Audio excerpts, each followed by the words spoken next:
নমস্কার, আমি মিলি সরকার Bengali urban kitchen থেকে বলছি।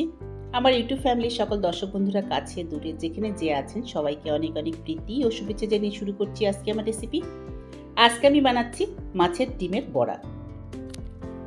এখন বর্ষাকাল, মাছের ডিম হয়েছে, বাজার থেকে অনেক সময় আমাদের মাছের ডিম আসে, আমরা ঝোল ঝাল অনেক কিছুই রান্না করি। আজকে আমি বানিয়েছি মাছের ডিমের বড়া। এখানে 200 গ্রামের মতো মাছের ডিম আছে। প্রথমে ডিমটাকে খুব ভালো করে ধুয়ে নিয়েছি, তারপর জল ঝরিয়ে নিয়েছি।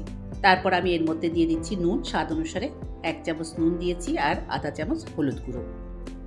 সাথে দিয়ে দিলাম 1 চামচ লঙ্কা গুঁড়ো। লঙ্কাটা আপনি নিজের স্বাদ অনুসারে দেবেন, কারণ আমি এতে কাঁচা লঙ্কাও ব্যবহার করেছি। এরপর দিয়ে দিলাম একটা বড় পেঁয়াজ কুচিয়ে নিয়েছি, লম্বা লম্বা করে কেটে নিয়েছি, সেই পেঁয়াজ কুচি সবটাই দিয়ে দিলাম। তারপর আমি এর মধ্যে দিয়ে দেব কাঁচা লঙ্কা, 2টো কাঁচা লঙ্কা কুচি করে নিয়েছি, সেই কাঁচা লঙ্কা কুচিটাও দিয়ে দিলাম। এরপর দিয়ে দিচ্ছি 1 চামচ মতো আদা রসুন পেস্ট।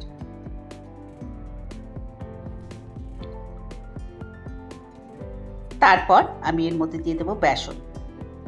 এখানে আমি 2 চামচ মতো বেসন দিয়েছি আর সাথে দিয়ে দেব 2 চামচ চালের গুঁড়ো। আজকে আমার বানানো এই মাছের ডিমের বড়া রেসিপিটা আশা করি আপনি স্কিপ না করে সম্পূর্ণ দেখবেন। দেখে যদি ভালো লাগে তাহলে অবশ্যই ফ্যামিলি আর ফ্রেন্ডসদের সঙ্গে শেয়ার করবেন।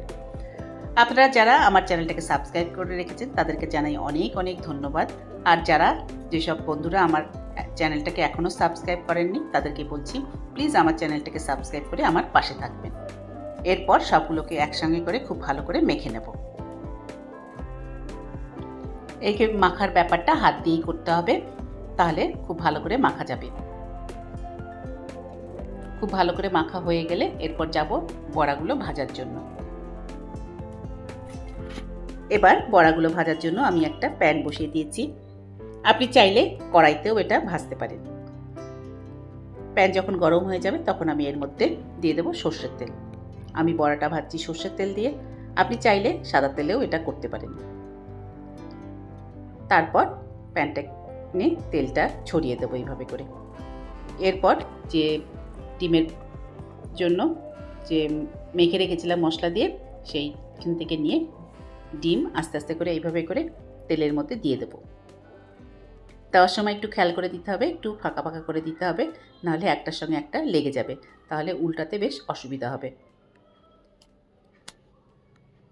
এইভাবে করে প্যানে প্রথমে যতটা ধরে সেইভাবে করে ডিমের বড়াগুলো দিয়ে দেবো।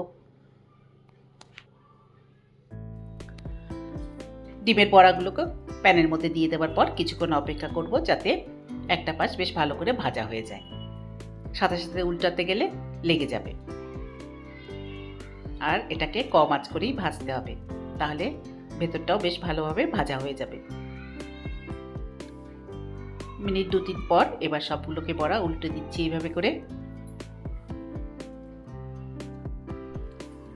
সবগুলো বড়া উল্টে দেওয়ার পর আরও কিছুক্ষণ অপেক্ষা করব, যাতে দুটো পাশ বেশ ভালো করে ভাজা হয়। সবগুলো বড়াকে দেখুন কীভাবে করে উল্টে দিলাম। খুব সহজেই সবগুলো বড়া উল্টাতে পেরেছি, কারণ একটু ফাঁকা ফাঁকা করে বসিয়েছিলাম। দুটো পাশ বেশ ভালো করে ভাজবো, তারপর আস্তে আস্তে এগুলোকে তুলে নেব। বড়াগুলো যখন বেশ ভালো করে লাল লাল করে ভাজা হবে তখন আমি এগুলোকে তুলে নেব। আবারও উল্টে দিচ্ছি, যাতে যদি একটু কাঁচা থাকে সেটাও ভাজা হয়ে যাবে। দেখুন কেমন সুন্দর প্রায় ভাজা হয়ে এসছে। এরপর এগুলোকে আস্তে আস্তে তুলে নেব।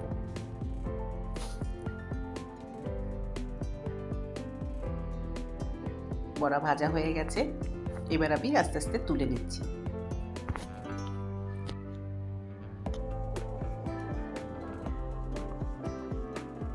প্রথম ব্যাচের বড়া এইভাবে ভেজে তুলে নিলাম।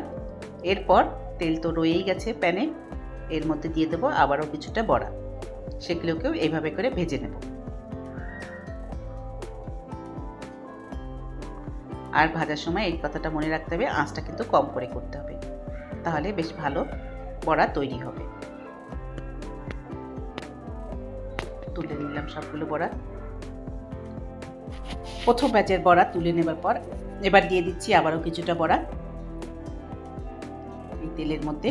তারপর এগুলোকেও আগের মতো করে ভেজে তুলে নেব।